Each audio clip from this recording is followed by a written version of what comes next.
This audio program by Radio AI is generated using artificial intelligence technologies. The voices you hear in this program are synthetic, and the thoughts they express are shaped through artificial intelligence-driven reasoning and iterative refinement.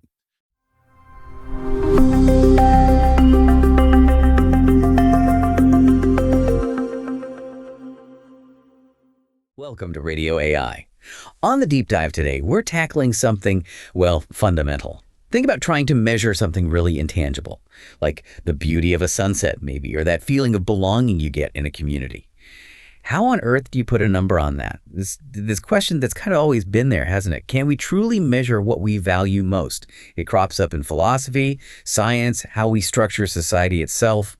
So let's dive into this interplay between what we can count and what really counts. It really is a core human thing, isn't it? This drive to take something as, well, nebulous as value, these ideals we hold dear and try to, pin it down somehow. Yeah. And values, they're so subjective. They're shaped by our background, our culture, just how we individually see the world. But still, we have this impulse to measure, to make the intangible, well, tangible. It's part of how we try to understand and organize things. So it's not just like grabbing a measuring tape. It sounds like the very act of deciding to measure something is itself a huge conceptual step. Is that fair? What does that imply? That's exactly it. The moment we decide, okay, we're going to measure this, we're making a statement about what we think is important, how we understand that thing, what aspects matter.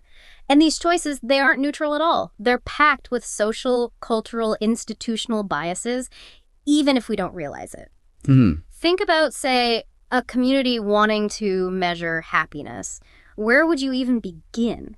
Do you ask people on a scale of 1 to 10? Right, the standard survey. Or maybe you try to count how often people laugh together in public. Or perhaps you look at the flip side, the absence of complaints. Maybe quiet means happy. Each approach gives you a totally different picture. Completely different, because each one rests on different assumptions about what part of happiness is the crucial part.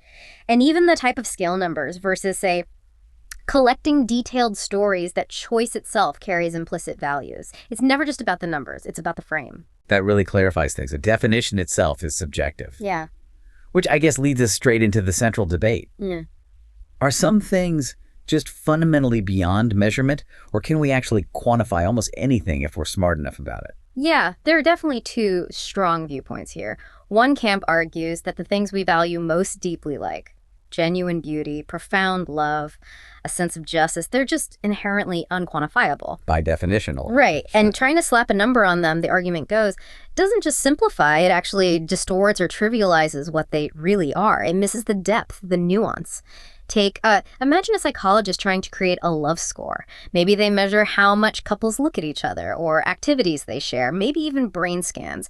That data might be interesting for research, sure. But is it ever going to capture the full, messy, complex reality of love between two people? Probably not. So this view says measurement has practical uses, maybe for comparison or specific decisions, but it's always going to fall short of capturing the fullness of value. And some worry that just the act of trying to formalize and quantify these things might subtly change how we understand them, maybe pushing out deeper meanings that don't fit neatly on a scale. It's like trying to weigh a feeling. You get a number, sure, but you lose the essence. Okay, but then there's the counter-argument, often more pragmatic, that says, hang on, if something truly matters, shouldn't we try to measure it, at least partially? Exactly. This is the other side. Proponents here would say that, look, with sophisticated enough metrics, we can get some kind of handle on almost any value. We can assess it, compare it, at least in part. So it's about finding better tools. Better tools, better indicators, and a constant refinement of the approach. The idea is that measurement doesn't have to be distorting, especially if we're really clear about its limits and we're willing to revise how we do it. It's about approximation, not absolute perfection. Think about a company trying to gauge employee well-being. They wouldn't just rely on one number. They might use self-report surveys, yes, but also track things like absenteeism rates and, crucially, do qualitative interviews, get people's stories. So combining different methods. Precisely. Triangulating, pulling together different kinds of data to build a richer, more multidimensional picture. That mixed methods approach is a good example of trying to capture both the easily countable stuff and the more experiential side of what we value. Okay, so aiming for a more honest, comprehensive picture, acknowledging the fuzziness. But even then, we hit some pretty big snags, right? Yeah. One that always gets me is incommensurability, this idea that some values just operate on completely different planes. You can't put them on the same scale.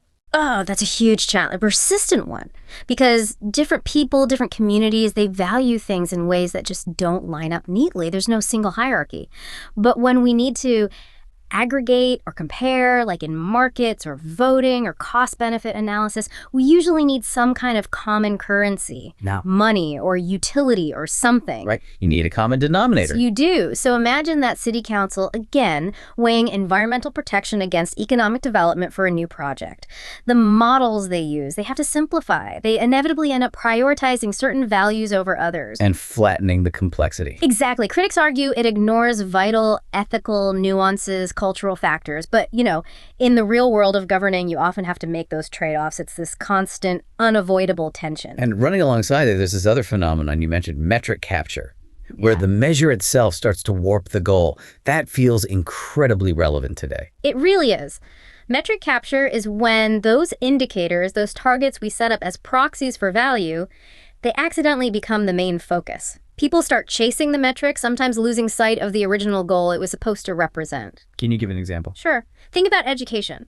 If teacher quality is measured only by student test scores, what happens? Well, teachers will focus on teaching to the test. Precisely. The incentive pushes them that way. And maybe the curriculum narrows and broader goals like critical thinking, creativity, or social emotional learning get sidelined. Or in public health, if funding is tied only to easily measured outcomes like vaccination rates, focus might shift away from harder to measure but equally important aspects of community well-being.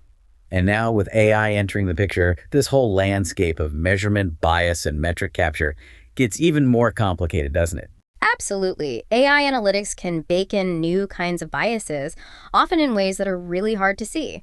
Imagine a nonprofit using an AI tool to rank the impact of community projects based on, say, their online presence, social media activity, website traffic, digital donations. Okay. Well, what happens to projects serving marginalized groups who might have less online visibility, less digital engagement? They could get systematically ranked lower. Exactly. Even with the best intentions of measuring impact objectively, the algorithm's built-in assumptions could end up reinforcing existing inequities, maybe diverting resources away from where they're most needed. So what's the counter? How do we deal with that? Well, it points to the need for constant vigilance. We need to actively audit these algorithms for bias, really bring in perspectives from the communities affected, and build in ways for feedback and correction.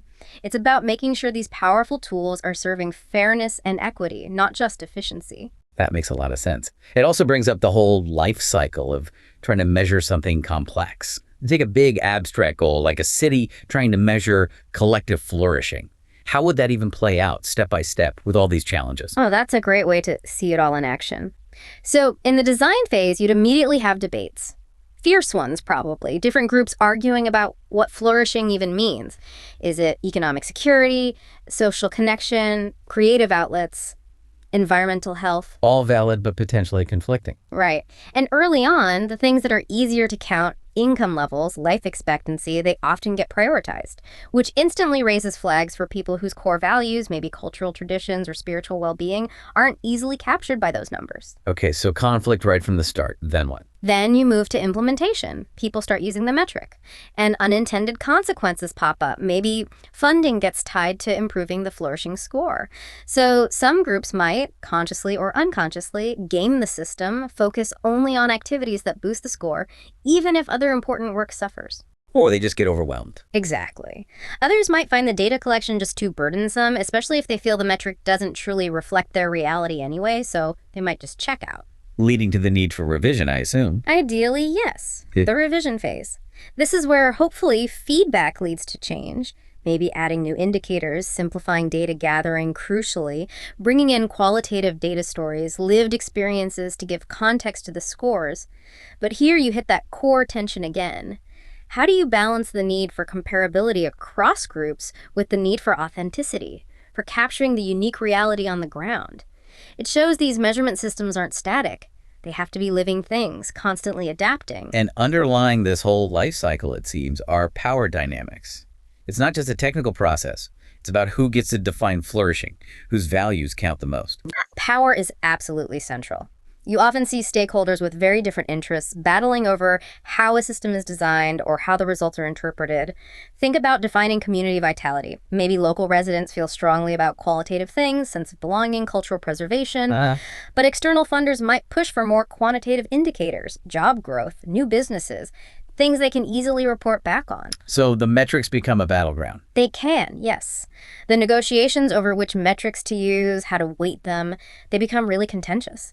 And outcomes often reflect who has more influence, more access to expertise, more bargaining power. It clearly shows how metrics aren't neutral arbiters. They shape whose values get recognized and whose might get ignored. Clear measurement has evolved dramatically. From older, perhaps more ritualistic ways of valuing things, through the rise of systematic quantification, and now into this age of AI. And these new tools bring new risks. You mentioned AI tracking employee engagement via work patterns. That raises some deep questions. It really does. On the one hand, you get potentially valuable insights. On the other, huge questions about privacy, surveillance, and whether that kind of metric capture subtly redefines what good work even means, potentially pushing people towards behaviors that optimize the score rather than contributing genuinely. The metric itself starts shaping reality. But the good news is, this complexity is also driving innovation. We're seeing more pluralistic, more participatory approaches emerge.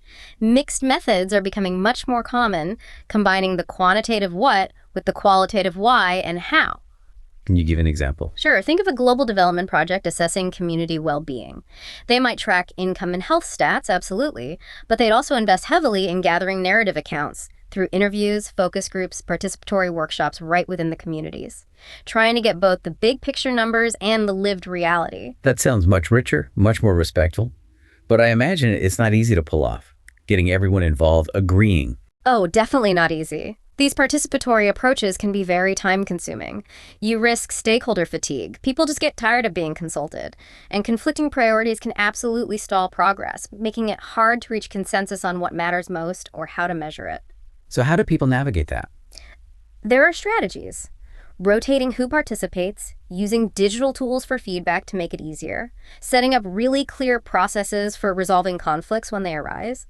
But fundamentally, it requires acknowledging that measurement is never just technical. It's deeply embedded in context, meaning interpretation.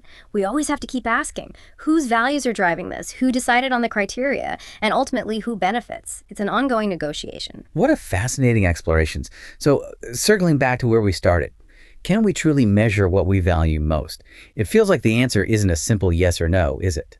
The limitations aren't necessarily a failure, but maybe more of an invitation to be more critical, more creative. I think that's exactly right. The real challenge isn't achieving perfect measurement, which might be impossible anyway.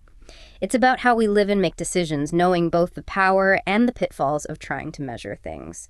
It requires a certain humility and openness to different kinds of knowing, not just the quantifiable kind. So Debbie, the question for all of us, for you listening, is what kinds of practices could help us do this better? How can we, perhaps through things like co-designing metrics with the people affected, or being radically transparent about the choices we make in measurement, better honor the sheer diversity and depth of human values while still trying to make them visible and actionable in this incredibly complex world we live in? A really powerful question to reflect on. We hope this deep dive has sparked some thoughts for you. Thank you so much for tuning in and joining the conversation. We genuinely love to hear your reflections and ideas on this. Please do share them in the comments below. This has been The Deep Dive on Radio AI.